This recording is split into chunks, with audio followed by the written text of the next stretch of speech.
जय हिंद दोस्त। पिछले वीडियो में हम आपको उत्सर्जन तंत्र के बारे में बताए थे। इस वीडियो में मुख्य रूप से हम लोग गुर्दा के बारे में अध्ययन करने वाले हैं। देखिएगा, गुर्दा का हिंदी नाम हो गया वृक्क, गुर्दा हो गया उर्दू शब्द, आपके किडनी हो गया इंग्लिश शब्द। वृक्क की बात करें तो वृक्क हमारा मुख्य उत्सर्जी अंग है। इसकी संख्या 2 होती है। देखिएगा, एक बाएं साइड होता है और एक दाहिने साइड होता है। दाहिने साइड वाले वृक्क थोड़ा झुके होते हैं। कारण क्या है? उसमें खिंचाव होता है, और खिंचाव का काम कौन करता है? लीवर। लीवर उसको दाहिने साइड से थोड़ा खींचे रहता है, जिसके कारण दाहिने साइड वाले वृक्क थोड़ा झुके होते हैं और बाएं साइड वाले वृक्क थोड़ा ऊपर की ओर होते हैं। आगे देखेंगे, इसकी आकार और आकृति की बात करते हैं तो कंफ्यूज मत होइए। देखिएगा, आकार और आकृति ये दोनों अलग अलग चीजें होती है। आकार कहने का मतलब होता है कि वो किस शेप में है, किसके जैसा दिख रहा है।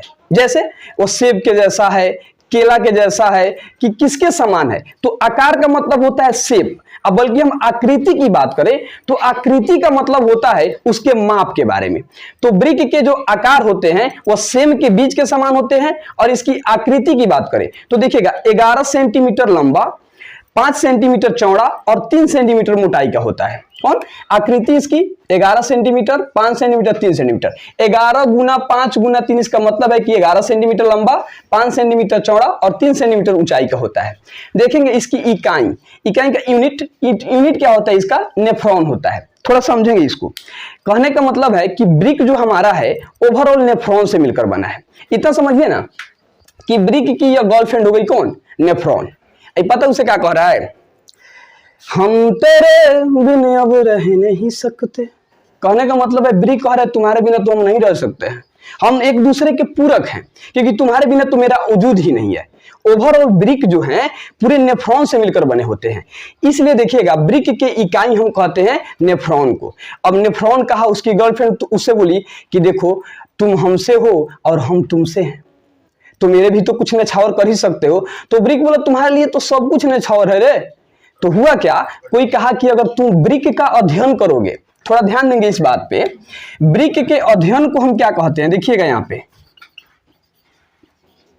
वृक्क के अध्ययन को नेफ्रोलॉजी कहते हैं।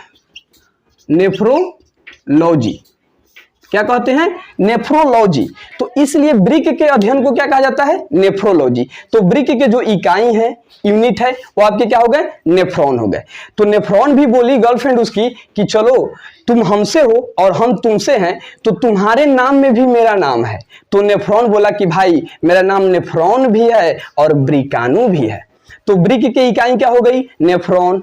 वृक्क की इकाई नेफ्रॉन, और नेफ्रॉन का दूसरा नाम क्या हो गया? वृक्काणु। तो देखेंगे इकाई होती है नेफ्रॉन, जिसको वृक्काणु कहते हैं, और नेफ्रॉन में प्रत्येक वृक्क में लगभग 10 लाख नेफ्रॉन की संख्या होती है। देखिएगा, इसमें कंफ्यूजन कर देता है। कभी लिखता है 8 से 10 लाख, कभी लिखेगा 10 से 12 लाख, और कहीं लिखता है 10 लाख। लेकिन मान कर चलेंगे एक्यूरेट इसकी जो संख्या होती है वह 10 लाख होती है। तो वृक्क के इकाई समझ गए। इकाई हो गया आपके नेफ्रॉन या वृक्काणु से कहते हैं। प्रत्येक वृक्क में इसकी संख्या 10 लाख होती है। वृक्क की संख्या 2 होती है। वजन की बात कर लेते हैं कि हमारे वृक्क है जो जिसका वजन कितना होता है। तो जनरली सामान्य वजन की बात करें तो 140 से 150 ग्राम के बीच होते हैं। वहीं पुरुष की बात करें तो पुरुष में थोड़ा अधिक होते हैं। पुरुष में इसका वजन हो जाता है 125 से 170 ग्राम के बीच, और महिलाओं में थोड़ा कम होता है। ऐसे भी महिलाओं में तो सब कुछ कम होता है उस समय। तो देखिए ना, महिलाओं में इसका वजन होता है 115 से 125 ग्राम के बीच वृक्क का वजन हो गया। यह जो है हमारा मुख्य उत्सर्जी अंग है। वृक्क मुख्य उत्सर्जी अंग है। अब हम देखते हैं वृक्क का मुख्य कार्य क्या है, यह काम क्या करता है। तो देखेंगे, वृक्क का मुख्य कार्य है पेशाब निर्माण। दूसरा, अम्ल एवं क्षार को नियंत्रित करता है और जहर को निष्क्रिय कर देता है। अच्छा चलिए रामायण देखें आप लोग। तो रामायण में जैसे बाली था ना, समझिए हमारे शरीर का वृक्क भी वैसे ही बाली है। ये क्या कहता है? देखिए क्या करेगा? पेशाब का निर्माण वृक्क में होगा, अम्ल और क्षार को नियंत्रित नहीं करेगा और जहर को निष्क्रिय कर देगा। जैसे बाली के पास क्या क्वालिटी था, उसके पास जोन जाएगा लड़ने के लिए, उसका आधा बल इसमें चलाएगा। ये भी कहता है जहर को कि तू आओ ना, तुरंत आधा बल तो हम ऐसे ही खा जाएंगे। उसको निष्क्रिय कर देता है। जहर को निष्क्रिय करने का मतलब उसके क्षमता को थोड़ा कम कर देता है। अब देखिएगा, कोनो दारू पी रहा है, चाहे जहर खा के कोनो मर गया, तो उसका प्रभावित पहले कौन अंग होगा? वृक्क या आपके लीवर। तो सबसे पहले उसका प्रभावित लीवर होगा। जैसे दारू पी रहा है तो दारू जो सबसे ज्यादा अधिक अपना प्रभाव डालेगा वह डालेगा लीवर पर, क्योंकि वो सबसे पहले वृक्क में गया, लेकिन वृक्क उसके शक्ति को क्या कर दिया? कम कर दिया, उसको शक्ति को थोड़ा कम किया, आधा तो कम कर ही दिया, आधा प्रभाव डाला ब्रिक पे, लेकिन लीवर पे जाकर उसका पूरा ओवरऑल प्रभाव पड़ता है। तो सबसे अधिक प्रभाव पड़ेगा कहाँ? लीवर पे। तो जो पियाकड़ा होता है ना, उसका लीवर खराब हो जाएगा। वो कहेगा हे प्रभु अगले जीवन में दूगो ब्रिक दो ना दो, लेकिन दूगो लीवर जरूर देना, ताकि खिंचाई होगा अगले बार में। इस बार में तो अगर उसका लीवर खराब हो तो गया। तो देखेंगे मुख्य कार्य इसका पेशाब निर्माण, अम्ल और क्षार को नियंत्रित करना और जहर को निष्क्रिय कर देना। अब कोई मर जा रहा है, उसका पोस्टमार्टम जब किया जाएगा तो उसके लीवर पे इफेक्ट पड़ेगा, तो डॉक्टर बताएगा कि इसकी मृत्यु जहर खाकर हुई है या शराब पीने से इसकी मृत्यु हो गई है। इतना समझ गए। आगे हम इसमें आगे आपको बताएंगे। सबसे पहले आप इसका स्क्रीनशॉट ले लीजिए, फिर इसमें आगे हम कुछ और चीजों को देखते हैं। चलिए अब आगे देखते हैं। ब्रिक जो हमारे होते हैं बाहर से एक झिल्ली द्वारा घिरे होते हैं, जिस झिल्ली को पेरिटोनियम झिल्ली कहते हैं। पेरिटोनियम झिल्ली उसे क्या करता है? ढका रहता है। देखेंगे एक झिल्ली द्वारा घिरी होती है जिसे कहते हैं पेरिटोनियम झिल्ली। ब्रिक के आंतरिक संरचना की बात करें अंदर जाकर, तो ब्रिक के दो भागों से बना है, जिसके बाहरी भाग को कॉर्टेक्स और आंतरिक भाग को मेडुला कहते हैं।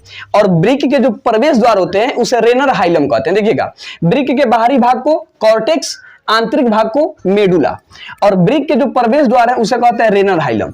और रेनर हाइलम में सबसे अधिक मैक्सिमम अमोनिया की मात्रा होती है। ऑब्जेक्टिव क्वेश्चन डाले कि मैक्सिमम अमोनिया की मात्रा कहां होती है, तो ब्रिक जो है उसके प्रवेश द्वार पर, जिसका नाम है रेनर हाइलम। आगे देखेंगे ब्रिक जो है हमारा वह रक्त को छानता है। छानने का मतलब शुद्ध मत समझिएगा, देखिएगा रक्त को छानता है, शुद्धिकरण बल्कि फेफड़ा करता है। अब हम आपको बता दें यहाँ पे शुद्ध रक्त के बारे में और अशुद्ध रक्त के बारे में। शुद्ध रक्त क्या होता है? जो ऑक्सीजनित रक्त हो, कहने का मतलब जिस रक्त में ऑक्सीजन की मात्रा हो उसे हम कहेंगे शुद्ध रक्त, और जिसमें ऑक्सीजन की मात्रा नहीं हो वो आता है अशुद्ध रक्त। अब देखिए रक्त तो फेफड़ा में पहुंचा है, फेफड़ा उसका शुद्धिकरण करेगा। जैसे मान लीजिए ब्रिक में तो रक्त है, ब्रिक में जब रक्त पहुंचेगा तो उसको छानेगा, लेकिन शुद्ध नहीं करेगा क्योंकि उसको ऑक्सीजन की मात्रा जाकर फेफड़ा में मिलेगी, तो फेफड़ा उसका शुद्धिकरण करता है, बल्कि रक्त को छानने का काम ब्रिक करता है। इसमें बहुत कंफ्यूजन होती है, हम समझ जाते हैं छानने का मतलब शुद्धिकरण कर दिया, बल्कि गड़बड़ है। छानने का मतलब सिर्फ छाना है, कुछ चीजों को अपने पास रखा है, कुछ चीजों को आगे बढ़ाया है, लेकिन रक्त अभी पूर्णतः शुद्ध नहीं हुए है। रक्त जाकर शुद्ध होते हैं मुख्य रूप से फेफड़ा में, वहां जाकर ऑक्सीजन की मात्रा उसमें मिलती है तो रक्त आपके शुद्ध हो जाते हैं। देखिए खराबी अगर ब्रिक में हो जाता है, हमारा एगो किडनी अगर खत्म हो जाए तो एगो किडनी से तो खींच खींच के काम चलेबे करेंगे, अन्यथा कृत्रिम रूप से एक ब्रिक बनाया जाता है। उस प्रक्रिया को डायलिसिस या अपवहन कहते हैं। तो देखिएगा रक्त के शुद्धिकरण की प्रक्रिया को डायलिसिस या अपवहन कहते हैं।